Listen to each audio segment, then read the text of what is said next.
മുത്തിടങ്ങേ വണങ്ങാം. ഞങ്ങൾക്ക് കൃപ നൽകിടേണം. പരിശുദ്ധ പരമദിവ്യകാരുണ്യത്തിന് ആരാധനയും സ്തുതിയും പുകഴ്ചയും ഉണ്ടായിരിക്കട്ടെ. പരിശുദ്ധ പരമദിവ്യകാരുണ്യത്തിന് ആരാധനയും സ്തുതിയും പുകഴ്ചയും ഉണ്ടായിരിക്കട്ടെ. നമ്മൾ ആ സാക്ഷ്യങ്ങൾ കേട്ടില്ലേ? അതായത് ഉടമ്പടി ചെയ്തയാളാണ്. അവർ പറയും ഇങ്ങനെ ഈ ഉടമ്പടി തൈലം കൊടുത്തുവിടാൻ പറ്റത്തില്ല, എങ്കിലും അവരത് ഒരു തുള്ളി എടുത്ത് ഉടമ്പടി ചെയ്യാത്ത ആളിന് കൊടുത്തു. അതാണ് ടീച്ചർ അവസാനം പറഞ്ഞിട്ട് പോയത് അല്ലേ? ഒരു കാര്യം കൂടി പറയാനുണ്ടെന്ന് പറഞ്ഞിട്ടാണ് ഇങ്ങനെ ഒരു കാര്യം പറഞ്ഞത്. ഞാൻ ഉടമ്പടി ചെയ്ത ആളല്ല, ഉടമ്പടി ചെയ്ത ആളാണ്. എൻ്റെ ആങ്ങളയുടെ ക്യാൻസറിൻ്റെ മുഴയിൽ ഇൻഫെക്ഷനുള്ള സ്ഥലത്ത് പുരട്ടാൻ വേണ്ടി ഉടമ്പടി തൈലം തന്നിട്ട് ആ മുറിവ് കരിഞ്ഞു പോയെന്ന് പറഞ്ഞു. അത് കേട്ടപ്പോൾ എൻ്റെ മനസ്സിൽ എന്താ വന്നതെന്നറിയാമോ? ഈ ഉടമ്പടി ചെയ്യുന്നവർക്ക് എന്താ സംഭവിക്കണമെന്ന് എൻ്റെ സഹോദരങ്ങൾ അറിയണം. ഉടമ്പടി ചെയ്യുന്നവർക്ക് എന്താണ് സംഭവിക്കുന്നത്? അവർ ഓട്ടോമാറ്റിക്കായിട്ട് എന്താണ് നമുക്കറിയില്ല, ഉടമ്പടി എന്തിൻ്റെ പ്രാർത്ഥനയാണ്? വാഗ്ദാന പേടകത്തിൻ്റെ പ്രാർത്ഥനയാണ്. അതായത് ഉടമ്പടി ചെയ്യുന്ന വ്യക്തികൾ ഓട്ടോമാറ്റിക്കായിട്ട് വാഗ്ദാന പേടകമായി മാറും. അതെപ്പോഴും. അപ്പോൾ നിങ്ങൾ ചോദിക്കും എന്താണ് വാഗ്ദാന പേടകം? വാഗ്ദാന പേടകത്തിന് എന്ത് സംഭവിക്കുന്നു? എന്താണ് വാഗ്ദാന പേടകം എന്ന് പറയുന്നത്? കർത്താവിൻ്റെ വചനം ഉള്ളടക്കം ചെയ്ത പേടകമാണ് വാഗ്ദാനത്തിൻ്റെ പേടകം. വാക്കെന്ന് പറഞ്ഞാൽ എന്താ? വാഗ്ദാനം എന്ന് പറയുന്നത് എന്താണ്? എല്ലാ വാക്കിൻ്റെ ഉള്ളിലും ദാനം വച്ചിരിക്കും. അതാണ് വാഗ്ദാനം. നമ്മുടെ വചനത്തിനും ദൈവത്തിൻ്റെ വചനത്തിനും തമ്മിലുള്ള വ്യത്യാസം അതാണ്. എന്താണ്? ദൈവത്തിൻ്റെ ഓരോ വചനത്തിലും എന്തുണ്ടാകും? ദാനം ഉണ്ടാകും. അത് ഇഹത്തിലെ ദാനങ്ങളുണ്ട്, പരത്തിലെ ദാനങ്ങളുണ്ട്, ഇല്ലേ? ഇഹത്തിലെ ദാനങ്ങളുണ്ട്, പരത്തിലെ ദാനങ്ങളുണ്ട്. അപ്പോൾ പരദാനങ്ങളെല്ലാം, ഇഹത്തിലെ ദാനങ്ങളെല്ലാം നമ്മളുടെ വീട്, സ്ഥലം. ഇപ്പം ആദ്യം സാക്ഷ്യം പറഞ്ഞ സഹോദരി പറഞ്ഞില്ലേ, ഒരു കൊല്ലം കൊണ്ട് വീടുണ്ടായെന്ന് പറഞ്ഞില്ലേ? പക്ഷെ വീടുണ്ടാക്കാനുള്ള ഒരു മാർഗവും അവരുടെ കയ്യിലില്ല എന്ന് പറഞ്ഞില്ലേ? ഉടമ്പടി ചെയ്യുമ്പോൾ വീടെങ്ങനെ ഉണ്ടാകുമെന്നതിനെക്കുറിച്ചൊരു ധാരണ പോലും ഇല്ല എന്ന് പറഞ്ഞു അല്ലേ? പക്ഷെ ഉടമ്പടി ചെയ്ത് കഴിഞ്ഞപ്പോൾ വീടുണ്ടായി. അതെന്താ കാര്യം? വീടിനെക്കുറിച്ച് ദാനം നേരത്തെ പറഞ്ഞിട്ടുള്ളതാണ്. വീട്, ജോലി, ഉദ്യോഗം എല്ലാം ദാനത്തിലുള്ളതാണ്. ദൈവത്തിൻ്റെ വാഗ്ദാനത്തിലുള്ളതാ. ഈ ദൈവത്തിൻ്റെ വാഗ്ദാനത്തിലുള്ളത് ഇപ്പം ഗവൺമെൻറ്റിൽ ചെന്നാൽ നമ്മൾ ഇപ്പോൾ പശുവിനെ ചോദിച്ചാൽ ഇപ്പോൾ ബ്ലോക്കിൽ തന്നെ പറയണത് ഇപ്പം സ്കീമിൽ അതില്ല എന്ന് പറയും. സ്കീമിലുള്ളത് ആടാണെന്ന് പറയും. അപ്പോൾ നമ്മൾ ആടിനെ വെച്ചാൽ മാത്രമേ നമുക്കത് കിട്ടത്തുള്ളൂ. സ്കീമിനുള്ളതാണ്. ഗവൺമെൻറ് സ്കീം അനുസരിച്ചാണ്, പദ്ധതി അനുസരിച്ചാണ് സ്കീംസ് ഉണ്ടാക്കുന്നത്. അതനുസരിച്ച് അതിന് ആപ്ലിക്കേറ്റ് ചെയ്യുമ്പോഴാണ് നമുക്കത് കിട്ടണത്. അപ്പോൾ ദൈവത്തിൻ്റെ സ്കീമിലുള്ള സംഭവമാണ് വാഗ്ദാനം എന്ന് പറയുന്നത്. അത് നിൻ്റെ IELTS, നിൻ്റെ ഹാദ്, MOH എല്ലാം സ്കീമിലുള്ളതാണ്. എന്താ? ഏത് സ്കീമാണത്? നിൻ്റെ ഭൗതിക സാഹചര്യങ്ങളെ ഞാൻ അഭിവൃദ്ധിപ്പെടുത്തും, നിൻ്റെ അപ്പക്കുട്ടയും മാവ് കുഴക്കുന്ന കലവും ഞാൻ അനുഗ്രഹിക്കും. അതാണ് സ്കീം എന്ന് പറയണത്. എന്താണത്? അത് നിയമാവർത്തന പുസ്തകം 28, നിയമാവർത്തനം 28, 4 തൊട്ട് 12 വരെ വചനങ്ങൾ സ്കീമാണ്, വാഗ്ദാനത്തിൻ്റെ സ്കീമാണ്. അവിടെ നിനക്ക് കടം മേടിക്കേണ്ടി വരത്തില്ല, നീ കടം കൊടുക്കുന്നവനാകുമെന്നൊക്കെ പറഞ്ഞാൽ എന്താ? സ്കീമാണ്. എന്താ? നിൻ്റെ സമ്പത്ത് ഞാൻ വർദ്ധിപ്പിക്കുമെന്നാണ് എൻ്റെ അർത്ഥം. എൻ്റെ സമ്പത്ത് വർദ്ധിപ്പിക്കും. സമ്പത്ത് വർദ്ധിപ്പിക്കണം എന്ത് ചെയ്യണം? ജോലി വേണം അല്ലേ? അപ്പോൾ അതിൻ്റെ അർത്ഥം ജീവന ഉപാധികളും ഉപായങ്ങളും എല്ലാം സ്കീമിലുള്ളതാണ്. ഇതാണ് വാഗ്ദാനമെന്ന് പറയണത്. ഈ വാഗ്ദാനം നമ്മളെന്താ ചെയ്യണത്? പ്രാപിക്കുകയാണ് ചെയ്യണത്. വാഗ്ദാനം എങ്ങനെയാണ് നമ്മൾ പ്രാപിക്കണത്? വിശ്വാസം കൊടുക്കുമ്പോഴാണ് വാഗ്ദാനം പ്രാപിക്കണത്. നമ്മളെന്താ കൊടുക്കണത്? വിശ്വാസം. ആ വാക്കിൽ അപ്പം നമ്മൾക്ക് മരിയൻ ഉടമ്പടിയിലുണ്ടാകുന്ന ഗുണമെന്താ? അമ്മ കൂടി സാക്ഷ്യം വഹിക്കും. എൻ്റെ മോളാണെന്ന് പറയും, എൻ്റെ മകനാണെന്ന് ഈശോനോട് പറയും. അമ്മയുടെ സാന്നിധ്യം ഉണ്ടാവും. അതാണ് മരിയൻ ഉടമ്പടി ഇത്രയും സ്പീഡ് വരാൻ കാര്യം. സാധാരണ വാഗ്ദാനങ്ങളെക്കാളും അതിന് മീഡിയേഷൻ ഇല്ല. ഇപ്പം ഞാൻ ഇടയ്ക്ക് ഓർക്കുകയെ, മോസസിൻ്റെ കാലത്ത് മോസസിനോട് വാഗ്ദാനം കൊടുത്തെന്നുണ്ടെങ്കിലും അത് 40 കൊല്ലം കഴിഞ്ഞല്ലേ മോസസ് തേനും പാലും ഒഴുകുന്ന സ്ഥലത്ത് എത്തിച്ചേർന്നത്. സമയം ലാഗ് ചെയ്യണില്ലേ? എബ്രഹാത്തിന് വാഗ്ദാനം കൊടുത്തെങ്കിലും എബ്രഹാം അത് വിശ്വസിച്ചെങ്കിലും ഉൽപ്പത്തി 15:6 അനുസരിച്ച് കൊണ്ട് അതിന് അവകാശമായി തീർന്നെങ്കിലും 25 കൊല്ലം കഴിഞ്ഞല്ലേ കുഞ്ഞിനെ കിട്ടിയത്. എന്തുകൊണ്ടാണ് അങ്ങനെ അത്രയും താമസിച്ചത്? എബ്രഹാത്തിനും ദൈവത്തിനും ഇടയ്ക്ക് അമ്മയില്ലാണ്ട് പോയി. എന്തുകൊണ്ടാണ് മോസസിൻ്റെ വാഗ്ദാനം താമസിച്ചത്? മോസസിനും ദൈവത്തിനും ഇടയ്ക്ക് അമ്മയില്ലാണ്ട് പോയി. സമയമായില്ല എന്ന് പറയുമ്പോൾ സമയമായി എന്ന് പറയാൻ അവർക്ക് വേണ്ടി മധ്യസ്ഥം വഹിക്കാൻ ഒരമ്മ ആവശ്യമുള്ളത് കൊണ്ടാണ് ദൈവം കർത്താവിൻ്റെ കാലത്ത് അമ്മയെ തന്നത്. കൈ ഇടിച്ച് കർത്താവ്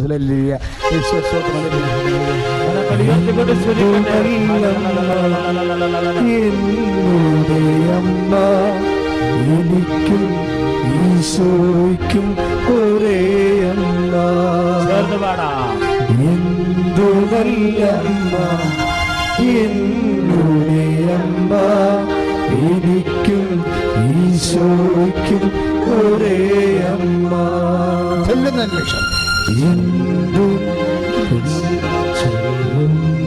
നിമിഷം മാതാവിൻ ചാരേ ചെല്ലുന്നു ജപമാല വഴിയായി. ചൊല്ലുന്ന നിമിഷം മാതാവിൻ ചാരേ ചെല്ലുന്നു ജപമാല വഴിയായി.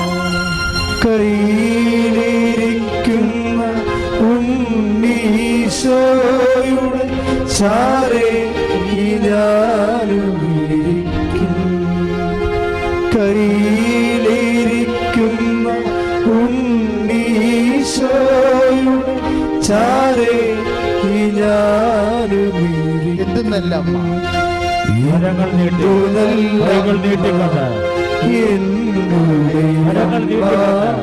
എനിക്കും ഈശോയ്ക്കും ഒരേ അമ്മ.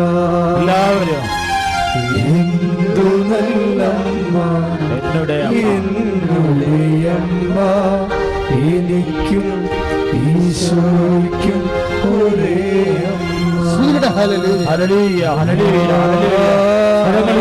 സ്തുതിക്കട്ടെ, ശക്തമായി സ്തുതിക്കട്ടെ. അമ്മേ പരിശുദ്ധതേ മാതാവേ, അമ്മയുടെ തിരുസന്നിധിയില് ഉടമ്പടിച്ചിട്ടുള്ള മക്കള്, അവരുടെ ജീവിത നിയോഗങ്ങള്, അവരുടെ കുടുംബത്തിന്റെ ഭാരങ്ങള്, കർത്താവേ ഇന്നത്തെ കൂട്ടായ്മയിൽ വന്നിരിക്കുന്ന പ്രഗ്നൻസി കോംപ്ലിക്കേഷൻ ഉള്ളവരെ സമർപ്പിച്ച് പ്രാർത്ഥിക്കുന്നു. സദാരഹിതരും അവരുടെ രഹിതരെയും സമർപ്പിക്കുന്നു. ഹല്ലേലൂയ. യേശുവെ നന്ദി, യേശുവെ സ്തുതി, യേശുവെ സ്തോത്രം, യേശുവെ ആരാധന. ഈ പരിശുദ്ധമായ അൾത്താരയിൽ സാക്ഷ്യം പറയാൻ എന്നെയും എൻ്റെ ഭർത്താവിനെ അനുവദിച്ച പരിശുദ്ധ അമ്മയ്ക്കും തിരുക്കുമാരനും കോടാനുകോടി നന്ദി പറയുന്നു. എൻ്റെ പേര് സൗമ്യ മനോജ്. ഞാൻ വരുന്നത് പത്തനംതിട്ടയിൽ നിന്നാണ്. ഞാൻ ആദ്യമായിട്ട് ഓൺലൈൻ ഉടമ്പടിയാണ് എടുത്തത് 15/8/2022. അതിനുശേഷം ഞാൻ വിദേശത്തായിരുന്നതിനാൽ എൻ്റെ ഹസ്ബൻഡ് ഇവിടെ വന്ന് 22/8/2022 തീർത്ഥാടന ഉടമ്പടി എടുക്കുകയുണ്ടായി. അന്ന് മുതൽ ഞങ്ങൾ രണ്ടുപേരും ഉടമ്പടി ജീവിതം നയിക്കുകയാണ്. 15/8/2023 ഞാൻ നാട്ടിൽ വരികയും തീർത്ഥാടന ഉടമ്പടി എടുക്കുകയും ചെയ്തു. ഞങ്ങളുടെ ഈ ഉടമ്പടി കാലയളവിൽ ഞങ്ങൾക്ക് കിട്ടിയ അത്ഭുതകരമായൊരു രോഗസൗഖ്യമാണ് ഞാൻ ആദ്യമായിട്ട് പറയുന്നത്. എൻ്റെ ഹസ്ബൻഡിന് ഷുഗറിൻ്റെ അസുഖമുണ്ട്. 2 മാസം ആയിട്ട് മരുന്ന് കഴിച്ച് തുടങ്ങിയതേ ഉണ്ടായിരുന്നുള്ളൂ. പക്ഷേ ഒരുപാട് കാലങ്ങൾ മരുന്ന് കഴിച്ചവർക്കുണ്ടാകുന്ന ഒരു അസുഖമാണ് ഹസ്ബൻഡിന് വന്നത്. സെല്ലുലൈറ്റിസ് എന്ന് പറയും. അത് 2024 പെട്ടെന്ന് കാലിന് ചുമപ്പ് വരികയും ഞങ്ങൾ ഡോക്ടറെ കൊണ്ട് കാണിക്കുകയും ചെയ്തു. കാണിച്ചപ്പം ആൻറ്റിബയോട്ടിക് കഴിച്ചാൽ മതി, ഒരാഴ്ച റെസ്റ്റ് കൊടുക്കാൻ പറഞ്ഞു. പക്ഷേ 3-ാമത്തെ ദിവസം ആയപ്പോഴത്തേക്കും കാലിൽ കുമിള വരുന്നു. കുമിള വന്ന് ഞാൻ കാണുന്ന രാത്രിയാണ്. ഞാനിവിടെയില്ല, ഞാൻ അന്നേരം ജോലി സ്ഥലത്താണ്, ഗൾഫിലാണ്. അപ്പം ഞാൻ പെട്ടെന്ന് തന്നെ എനിക്ക് മനസ്സിൽ തോന്നുവാണ് കോട്ടയം മെഡിക്കൽ കോളേജിന് പോകാൻ.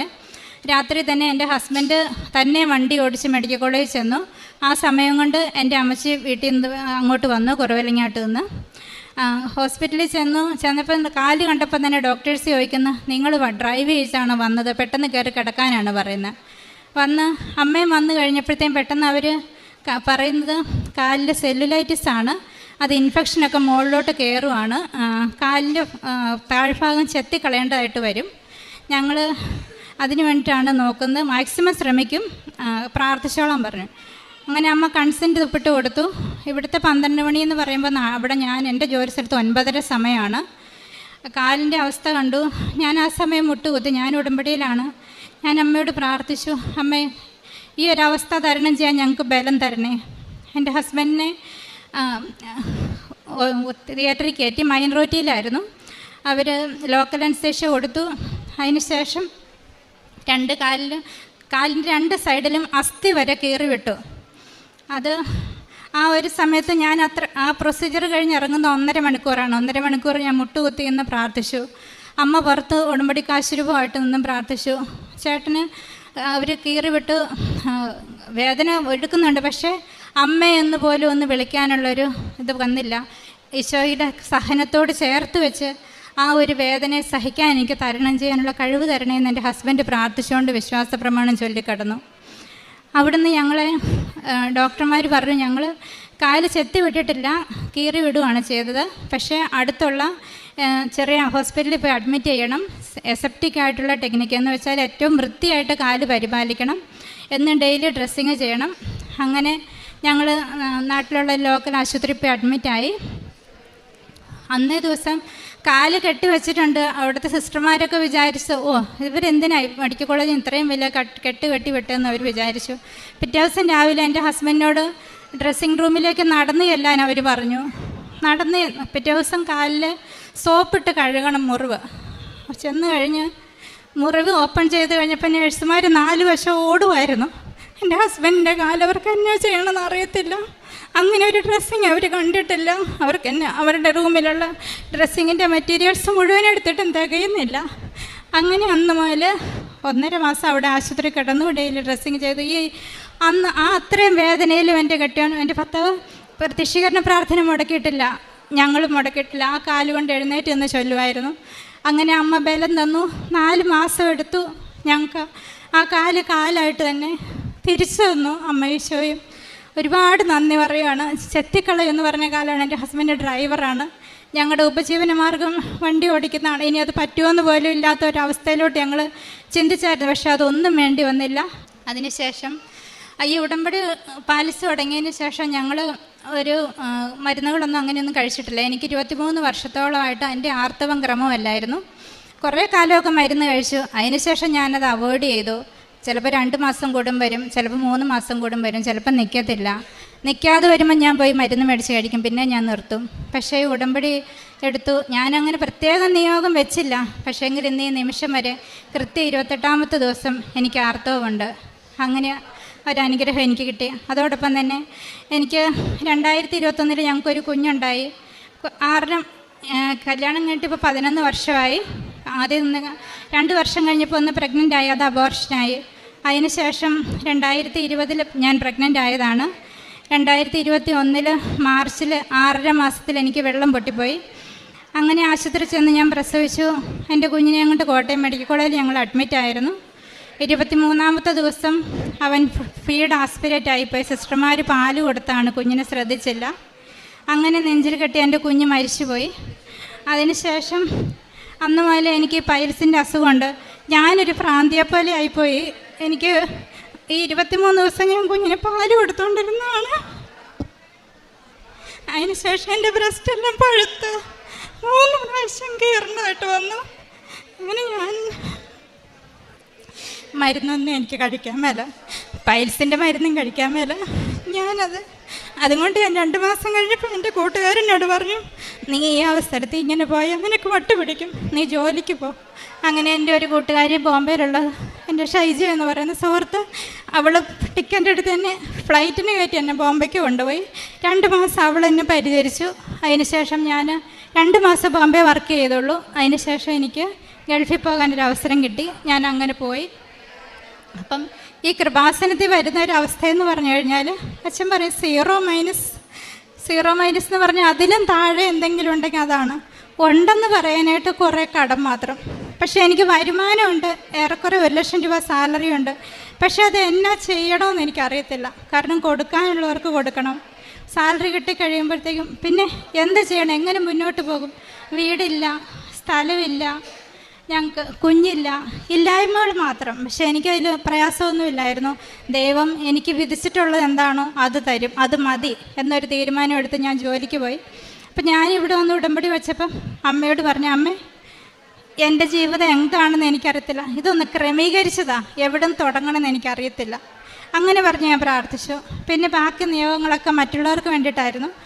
അവരാരും ഇവിടെ ഇപ്പം എൻ്റെ കൂടെ ഇല്ല, അതുകൊണ്ട് ഞാൻ അത് പിന്നീട് പറയാം, അവരെക്കുറിച്ച് പറയുന്നില്ല. അങ്ങനെ ഞാൻ 2022 തന്നെ ചേട്ടൻ്റെ ആദ്യ ഉടമ്പടി കാലഘട്ടത്തിൽ തന്നെ ഞങ്ങൾക്ക് ഒരു വസ്തു വാങ്ങാനായിട്ടുള്ള അവസരം കിട്ടി. ആ എഗ്രിമെൻ്റ് വെച്ചിട്ടും ഞങ്ങളാകെ 25,000 രൂപ കൊടുത്ത് എഗ്രിമെൻ്റ് ചെയ്തു. 9 ലക്ഷം രൂപ വേണം വസ്തു തീരാക്കണമെങ്കിൽ, ഞങ്ങളുടെ പൈസയില്ല. ഞങ്ങൾ 6 മാസത്തെ എഗ്രിമെൻ്റ് ആണ് നോട്ടീസ് പീരീഡ് കൊടുത്തത്. അപ്പോൾ ഇതെങ്ങനെ പൈസ ഉണ്ടാക്കുമെന്ന് അറിയില്ല. അമ്മയോട് പ്രാർത്ഥിക്കാൻ തുടങ്ങി. ഞാൻ ജപമാല ചൊല്ലും, ഞാൻ അഖണ്ഡ ജപമാല ഡെയിലി എത്തിക്കും. ചേട്ടന് ജപമാലയോ കാര്യങ്ങളോ ഒന്നും അറിയത്തില്ല, ഞങ്ങൾ ഹിന്ദുസാണ്. പുള്ളി യൂട്യൂബിൽ നോക്കി ജപമാലയൊക്കെ വരച്ച് ഓരോ മണിയിലും എന്താ ചൊല്ലണ്ടേന്നൊക്കെ എഴുതിയെടുത്ത് പഠിച്ച് അങ്ങനെ പുള്ളിയും ചൊല്ലും, ഞാനും ചൊല്ലും. അങ്ങനെ ഞങ്ങൾ ഈ വസ്തു എഗ്രിമെൻ്റ് ചെയ്യുന്നതിന് മുമ്പ് തന്നെ അവിടെ 5 സെൻറ്റ് സ്ഥലത്തിന് വേണ്ടിയാണ് ഞങ്ങൾ പോയത്. അവിടെ ചെന്ന് അപ്പം ഞാൻ അമ്മയോട് പ്രാർത്ഥിച്ചായിരുന്നു, അമ്മ ഇടനിലക്കാർക്കൊന്നും കൊടുക്കാൻ ഞങ്ങളുടെ പൈസയില്ല, അപ്പം അമ്മ തന്നെ ഇടനില നിൽക്കണം ഈ കാര്യത്തിന് വേണ്ടിയിട്ട്. അങ്ങനെ നേരിട്ടൊരു വ്യക്തി ഞങ്ങളോട് പറഞ്ഞു, ഇന്നടത്തൊരു കുറച്ച് സ്ഥലമുണ്ട്, നിങ്ങൾ നേരിട്ട് ചെന്ന് ചോദിച്ചാൽ അത് നടക്കുമെന്ന് പറഞ്ഞു. അങ്ങനെ ചേട്ടൻ ചെന്ന് ചോദിച്ചു.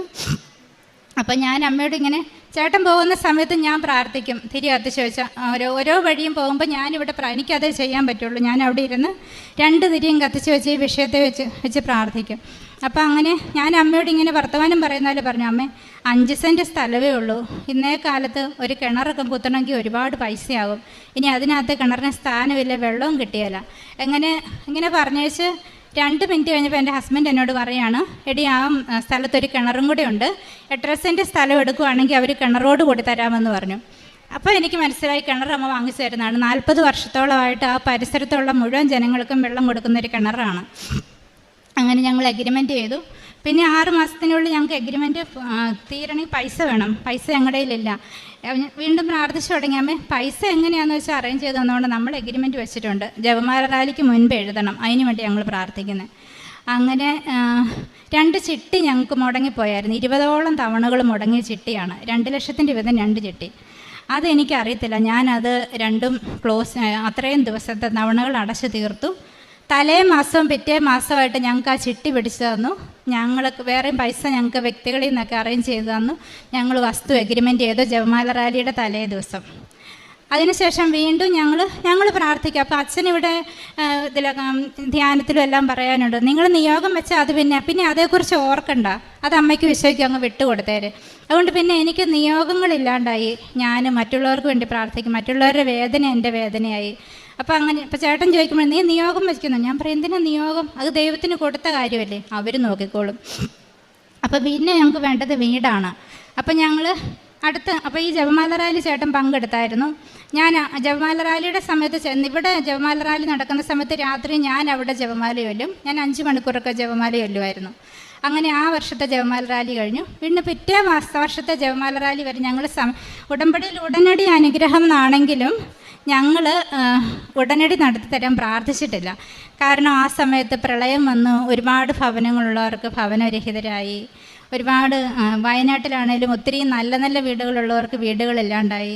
അപ്പം പിന്നെ വീടില്ലാത്ത ഒരു വലിയ പ്രശ്നമായിട്ട് എനിക്ക് തോന്നിയില്ല. അപ്പം ഈശോയുടെ അമ്മയുടെയും തീരുമാനം പോലെ ചെയ്തു തരാൻ ഞങ്ങൾ പ്രാർത്ഥിച്ചു.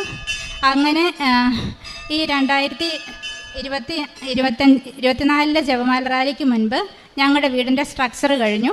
അത് അച്ഛനെ വന്ന് ചേട്ടൻ കണ്ടായിരുന്നു വീടിന് വേണ്ടിയിട്ട് പ്ലാനുമായിട്ട്. ഞങ്ങൾ രണ്ട് നില വീടിൻ്റെ പ്ലാനുമായിട്ടാണ് അച്ഛനെ കൊണ്ടുവന്ന് കാണിക്കുന്നത്.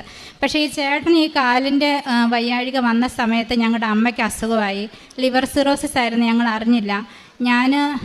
ഞാൻ അങ്ങ് ചേട്ടൻ ഇവിടെ ഹോസ്പിറ്റലിൽ അഡ്മിറ്റ്. എൻ്റെ അമ്മയാണ് ചേട്ടൻ്റെ കൂടെ നിൽക്കുന്നത്. വീട്ടിൽ എൻ്റെ ആങ്ങളെയും ഭാര്യയും 2 പൊടി കുഞ്ഞുങ്ങളും ഉള്ളൂ. അവൾ 3 നേരം ആഹാരം ഉണ്ടാക്കി കൊടുത്തു വിടും, ചേട്ടൻ്റെ വസ്ത്രങ്ങളെല്ലാം കഴുകും. അപ്പോൾ അങ്ങനെ അമ്മയെ അങ്ങോട്ട് കൊണ്ടുപോയി നോക്കാൻ ഞങ്ങൾക്ക് സാധിച്ചില്ല. അപ്പോൾ ചേട്ടൻ പോകുന്ന സമയത്ത് ഹെൽത്തി ആയിട്ടിരുന്നാണ്. പക്ഷെ പെട്ടെന്ന് ഡൗൺ ആയി. പിന്നെ ഈ കാല് വയ്യാതെ തന്നെ തിരിച്ച് ചെന്ന് ആശുപത്രിയിൽ എത്തിച്ചു. കോട്ടയം മെഡിക്കൽ കോളേജിൽ 5 ദിവസം കിടന്നു. ലിവർ സിറോസിസ് എൻഡ് സ്റ്റേജാണ്, ഒന്നും ചെയ്യാനില്ലെന്ന് പറഞ്ഞു. ഞങ്ങൾ താമസിക്കുന്നിടത്തുനിന്ന് വെച്ച് കഴിഞ്ഞാൽ നമുക്ക് ടോയ്ലറ്റിൽ പോകണമെങ്കിൽ ഏകദേശം 50 മീറ്ററോളം ദൂരെ പോകണം. അപ്പം ഞാൻ എനിക്ക് മാത്രമേ ആ സമയത്ത് വരുമാനമുള്ളൂ. അതുകൊണ്ട് അമ്മയെ വന്ന് നോക്കാൻ എനിക്ക് സാധിച്ചില്ല. ഞങ്ങൾ നോക്കാൻ ആളെ വെച്ചു. അങ്ങനെ 15 ദിവസം ലാസ്റ്റായപ്പോൾ അമ്മ കൈയും കാലുകളും അനങ്ങാണ്ടായി. 15 ദിവസത്തിന് അമ്മ ഡൗണായി. അപ്പോൾ പിന്നെ വീട്ടിലേക്ക് കൊണ്ടുവന്ന് നോക്കാൻ പുള്ളിക്ക് കാലിന് വയ്യ. എനിക്ക് അവിടുന്ന് വരാത്ത അവസ്ഥ. അഡ്വാൻസ് സാലറിയൊക്കെ മേടിച്ച് ഞാൻ ഇവരുടെ കാര്യങ്ങൾ ചെയ്തു. അപ്പോൾ ഞങ്ങൾ ഈശോയോടും അമ്മയോടും പ്രാർത്ഥിച്ചു. പാലിയേറ്റീവ് കെയറിലൊക്കെ ചെന്ന് കഴിഞ്ഞാൽ വിശന്നാൽ അമ്മ പറഞ്ഞാലും അവർ കൊടുത്താലല്ലേ കൊടുക്കുള്ളൂ, അന്നേരം കൊടുക്കുകയല്ലോ. അതുപോലെ മലവും മൂത്രം പാസ് ചെയ്ത് കിടന്നാലും അവർ ക്ലീൻ ചെയ്യുന്ന സമയത്തല്ലേ കിടത്തുള്ളൂ. അതുകൊണ്ട് അമ്മയെ ഞങ്ങൾക്ക് തിരിച്ചു തരാൻ മാർഗ്ഗമില്ലെങ്കിൽ അമ്മ ഈശോയെ ഞങ്ങളോട് കരുണ ചെയ്യണമെന്ന് ഞങ്ങൾ 2 പേരും പ്രാർത്ഥിച്ചു. സത്യം പറഞ്ഞാൽ എൻ്റെ അമ്മയ്ക്ക് വേണ്ടിയുള്ള കടമ ചെയ്യാൻ ശരിക്കും എനിക്ക് സാധിച്ചില്ല. അപ്പം പിന്നെ മറ്റുള്ളവർക്ക് വേണ്ടി എന്ത് പ്രേക്ഷിത പ്രവർത്തനം ചെയ്യുവാണ്, കാരുണ്യ പ്രവൃത്തി ചെയ്യുവാനാണ് സ്വന്തം അമ്മയോടുള്ള കടമ. അപ്പം ഞങ്ങളങ്ങനെ സത്യം പറഞ്ഞാൽ ആരുമില്ല ഞങ്ങളെ ഒന്ന് സഹായിക്കാനായിട്ട്. ഒരുപാട് ഞങ്ങൾ വാടക വീട് അന്വേഷിച്ചു, ആളെയും കൂടെ നിർത്തി അമ്മയെ നോക്കാനായിട്ട്. പക്ഷേ കിടപ്പ് രോഗിക്ക് ആരും വീട് തരികയില്ല. കാരണം അവിടെ കിടന്ന് മരിച്ചു പോയാൽ പിന്നെ അവർക്ക് ആർക്കും വീട് കൊടുക്കാൻ പറ്റില്ല. അതുകൊണ്ട് ഞാൻ അന്ന് മുതൽ അമ്മയോട് പറഞ്ഞു, എനിക്ക് ഒരു മുറിയും ഒരു ടോയ്ലറ്റും ഒരു അടുക്കളയും തരണം. അത് ഞാൻ മസ്റ്റായിട്ടും പ്രാർത്ഥിച്ചു. പക്ഷെ 15 ദിവസത്തിനുള്ളിൽ ഞങ്ങളുടെ അമ്മ മരിച്ചുപോയി. എനിക്ക് വരാനൊന്നും പറ്റില്ല. കാരണം ഞാൻ അഡ്വാൻസ് സാലറി എല്ലാം മേടിച്ചാണ് അതുവരെ പുള്ളിയുടെ കാര്യവും അമ്മയുടെ കാര്യമൊക്കെ നടത്തിയത്. അങ്ങനെ അമ്മയുടെ ചടങ്ങുകളെല്ലാം നടത്തി 16 ദിവസങ്ങൾക്ക് ശേഷം പെട്ടെന്ന് ഞങ്ങൾക്ക് വീട് പണി സ്റ്റാർട്ട് ചെയ്യാൻ സാധിച്ചു. 1 മാസം കൊണ്ട് ഞങ്ങൾ സ്ട്രക്ചർ ചെയ്തു. അതിന് ശേഷം കയ്യിലെ പൈസ തീർന്നു. ഞങ്ങൾ ക്ഷമയോടുകൂടി പ്രാർത്ഥിച്ചു 5 മാസം. അപ്പോൾ ഞാൻ വരാനായിട്ട് പ്ലാൻ ചെയ്യുന്നത് മെയ്യിലാണ്. അപ്പം അങ്ങനെ അമ്മയോട് പറഞ്ഞു, അമ്മേ മെയ്യിൽ വരുന്നതിന് മുമ്പ് മാറണം ഞങ്ങൾക്ക് അവിടുന്ന്. അതിപ്പം കംപ്ലീറ്റ് ചെയ്താണെങ്കിൽ അങ്ങനെ, അല്ലെങ്കിൽ ഒരു മുറിയും ഒരാക്കി തന്നാൽ മതി, അങ്ങനെ പ്രാർത്ഥിച്ചുള്ളൂ. പിന്നെ ഒന്ന് പറഞ്ഞിരുന്നു, ഇതിന് വരുന്നതിന് മുമ്പ് പരിപണി തീർന്നു വരികയാണെങ്കിൽ താക്കോലുമായിട്ട് ഇവിടെ വന്ന് അമ്മയെ കാണിച്ചിട്ടേ കയറി താമസം നടത്തുള്ളൂ എന്ന് പറഞ്ഞു. പക്ഷേ ഞങ്ങൾക്കറിയത്തില്ല എങ്ങനെയാണോ ഞങ്ങളുടെ വീട് എല്ലാ പണികളും തീർന്ന ഒരു കൊച്ചു ഭവനം, സ്വർഗീയ ഭവനം, കൃപാഭവൻ എന്നാണ് ഞങ്ങൾ പേരിട്ടേക്കുന്നത്. അമ്മയുടെ ഫോട്ടോ മാത്രമേ അവിടെ വെച്ചിട്ടുള്ളൂ. വരുന്നവരെല്ലാം ചോദിക്കും, ഞങ്ങൾ ഹിന്ദുസ് ആയതുകൊണ്ട് ഇതെന്താ മാതാവിൻ്റെ ഫോട്ടോ വെച്ചേക്കുന്നത്. അപ്പം അതെന്താണെന്ന് വെച്ചാൽ ഞാൻ പറയും, അത് മാതാവ് തന്ന വീടായതുകൊണ്ട് മാതാവിൻ്റെ ഫോട്ടോയെ വെച്ചിട്ടുള്ളൂ. അങ്ങനെ ഇപ്പം ഞങ്ങൾ ഈ 16-ാം തീയതി കയറി താമസം നടത്തി. പിന്നെ ഇന്നിപ്പോൾ പെട്ടെന്ന് വരാനുള്ള സാഹചര്യം, മിനിഞ്ഞാന്ന് എൻ്റെ ഹസ്ബൻഡിൻ്റെ തലയിൽ ഒരു തടി വീണു. തടി കഷ്ണം അത് വാട്ടർ ടാങ്കിന് മുകളിൽ കയറിയതാണ്. അവിടുന്ന് വെള്ളമില്ലായിരുന്നു. അപ്പം നമ്മുടെ തൊട്ടടുത്ത വീട്ടിൽ നിന്ന് പബ്ലിക് കണക്ഷനിൽ നിന്ന് വെള്ളം നിറയ്ക്കാനായിട്ട് പൈപ്പ് എടുത്തിട്ടിട്ട് അതിനൊരു തടസ്സം വെക്കാനൊരു തടി കഷ്ണം വെച്ചു. പുള്ളി എണിയാൻ താഴോട്ട് ഇറങ്ങുന്ന സമയത്ത് ആ തടി കഷ്ണം തലയിൽ വീണു, പൊട്ടി ചോര വന്നു. താഴെ ഇറങ്ങിയപ്പോൾ ആദ്യം കുഴപ്പമില്ലെന്നാണ് വിചാരിച്ച്. അടുത്തുള്ള ആശുപത്രിയിൽ ചെന്നു, അവരൊന്നുമില്ലെന്ന് പറഞ്ഞു വിട്ടു. പക്ഷേ വീട്ടിൽ വന്നപ്പം തൊട്ട് ചോര എടുക്കാൻ തുടങ്ങി. എനിക്ക് ഒരു ഡ്രസ്സ് മാറാനോ ഒന്നും തോന്നുന്നില്ല. ഞാൻ ആകെപ്പാടെ വിറങ്ങലിച്ച് പോയി. ഞാൻ പറയും, മാതാവേ ഞങ്ങൾ കോട്ടയം മെഡിക്കൽ കോളേജിന് പോവുകയാണ്, കൂടെ വന്നേക്കണം എന്ന് പ്രാർത്ഥിച്ചു പോയി. അവിടെ ചെന്നു, തല കണ്ടത് അവർ CT സ്കാൻ ചെയ്യാൻ പോയി. അവിടെ ചെന്ന് CT ചെയ്തു. ഞാൻ പറഞ്ഞമ്മേ CT ചെയ്തോ, നോർമലായിരിക്കണം, വ്യാഴാഴ്ച ഞാനവിടെ വരും കേട്ടോ എന്ന് പറഞ്ഞു. എന്നിട്ട് CT ചെയ്തിട്ട് ഞാനവിടെ റിസൾട്ട് വാങ്ങിക്കാൻ നിന്നു. ഇവരെ പറഞ്ഞു വിട്ടു ഇഞ്ചക്ഷൻ എടുക്കാനൊക്കെ ആയിട്ട്. 5 മണിയായപ്പോഴത്തേക്കും റിസൾട്ട് വന്നു, നോർമൽ CT സ്റ്റഡി. അവർ ഫ്രാക്ചർ എന്നൊക്കെ സസെപ്റ്റഡ് ആയിട്ട് പറഞ്ഞായിരുന്നു, പക്ഷെ ഒന്നുമില്ല. ഉടമ്പടി 2 നമ്മളെ സംരക്ഷിക്കും എന്നുള്ളതിനുള്ള ഒരുപാട് ഉദാഹരണങ്ങൾ ഞങ്ങൾക്കുണ്ട്. ചേട്ടൻ 2 വീലറിൽ പോയപ്പം ഒരു ദിവസം ആക്സിഡൻ്റായി. ഇടവഴിയിൽ നിന്നൊരു വണ്ടി വന്ന് ഇടിച്ചിട്ടാണ്. തെറിച്ച് പോയി ഡിവൈഡറിൽ പോയി വീണു. പക്ഷെ ഒന്നും പറ്റിയില്ല, വണ്ടിക്ക് ശകലം ചിളക്കം പറ്റിയതേ ഉള്ളൂ. അതുകൊണ്ട് ഉടമ്പടി നമുക്കൊരു അനുഗ്രഹം, നമ്മളെ സംരക്ഷിക്കും എന്നുള്ളതിന് അത് ഞാൻ എൻ്റെ സാക്ഷ്യത്തിലൂടെ ഉറപ്പ് നൽകുകയാണ്. ഇത്ര അനുഗ്രഹങ്ങളെല്ലാം തന്ന അമ്മയ്ക്ക് ഈശോയ്ക്കും കോടാനുകോടി നന്ദി പറയുകയാണ്. അതോടൊപ്പം നമ്മുടെ ജൂൺ 16-ാം തീയതി ആയിരുന്നു ഞങ്ങളുടെ കയറിത്താമസം എന്ന് പറഞ്ഞില്ലേ. ജൂൺ 15 എന്ന് പറയുന്നത് പെരുമഴയുള്ള ദിവസമായിരുന്നു. അന്ന് 24 hours മഴയാണ്. അപ്പോൾ ഞാൻ പിറ്റേ ദിവസം രാവിലെ ഞങ്ങൾ രണ്ടുപേരും കൂടെ 2 തിരിയും കത്തിച്ച് വെച്ച് പ്രത്യക്ഷീകരണ പ്രാർത്ഥന ചൊല്ലിയിട്ട് വീട്ടിൽ പോയി. വീടിന് ചുറ്റും നടന്ന് വിശ്വാസ പ്രമാണം ചൊല്ലി ഒപ്പിട്ടിട്ട് പറഞ്ഞു, അമ്മേ ഞങ്ങൾ ക്ഷണിച്ചതിൻ്റെ പ്രകാരം ഇന്ന് ഒരുപാട് ആളുകൾ പല സ്ഥലങ്ങളിൽ നിന്ന് വന്നു ചേരാനുണ്ട്, വന്നിട്ട് അവർക്ക് തിരിച്ചു പോകാനുണ്ട് സുരക്ഷിതമായിട്ട്. അതുകൊണ്ട് മഴ പെയ്ക്കരുത്, അത് അമ്മ എനിക്കൊരു അടയാളം തരണമെന്ന് തന്നെ പറഞ്ഞ് ഞാൻ പ്രാർത്ഥിച്ചു. അത്ഭുതമെന്ന് പറയട്ടെ, അന്നേ ദിവസം ഞാൻ എൻ്റെ പാലുകാച്ചൽ ചടങ്ങിൻ്റെ സമയത്ത് ഒരു 2 സെക്കൻഡ് ഒരു മഴ തൂളിപ്പോയതല്ലാതെ അന്നേ ദിവസം മഴ പെയ്തതേയില്ല. അങ്ങനെ ഒരു അനുഗ്രഹം ഞങ്ങൾക്കുണ്ടായി. പിന്നെ പ്രേക്ഷിത പ്രവർത്തനമായിട്ട് ഞങ്ങൾ ചെയ്യുന്നത്, എനിക്ക് അവിടെ ഇരുന്നുകൊണ്ട് കൂടുതലൊന്നും ചെയ്യാൻ പറ്റത്തില്ല. ഞാൻ ഒരുപാട് ജപമാലകൾ ചൊല്ലും, മറ്റുള്ളവർക്ക് വേണ്ടി കാഴ്ചവെക്കും. പിന്നെ ഞാൻ പൈസ ഇട്ട് കൊടുക്കും. ചേട്ടൻ അനാഥാലയങ്ങളിൽ ആഹാരത്തിന് ഭക്ഷണം കൊടുക്കും. അതോടൊപ്പം വഴിയരികിലൊക്കെ കാണുന്നവർ, അതുപോലെ രോഗികളെ ഞങ്ങൾ സഹായിക്കാറുണ്ട്. അറിയാൻ കേൾക്കുകയും പോലും ഇല്ലാത്ത രോഗികൾക്ക് ചികിത്സാ സഹായം ഇട്ട് കൊടുക്കാറുണ്ട്. പിന്നെ ഒരാൾക്കെങ്കിലും ആഹാരം കൊടുക്കാനായിട്ട് ഞങ്ങൾ ശ്രമിക്കാറുണ്ട്. പിന്നെ ഒരു ഉടമ്പടിയിൽ വന്നതിന് ശേഷം ഉണ്ടായ ഒരു അനുഭവം എന്ന് പറഞ്ഞാൽ, ഒരു ദൈവിക അനുഭവം എന്ന് പറഞ്ഞാൽ, ആരോടും പിണക്കമില്ല, വഴക്കില്ല. എത്ര നമ്മളെ ദ്രോഹിച്ചവർക്ക് വേണ്ടിയിട്ട് പോലും പ്രാർത്ഥിക്കാനുള്ളൊരു മനസ്സ്, മറ്റുള്ളവരുടെ വേദന കാണുമ്പം അവരുടെ വേദന നമ്മുടേതായിട്ട് ഉൾക്കൊണ്ട് പ്രാർത്ഥിക്കാനുള്ളൊരു മനസ്സ്, അതൊക്കെ തന്ന് ഈശോയും അമ്മയും ഞങ്ങളെ അനുഗ്രഹിച്ചു. ഇത്രമേൽ അനുഗ്രഹം തന്ന ഈശോയ്ക്കും അമ്മയ്ക്കും കോടാനുകോടി നന്ദി പറയുന്നു.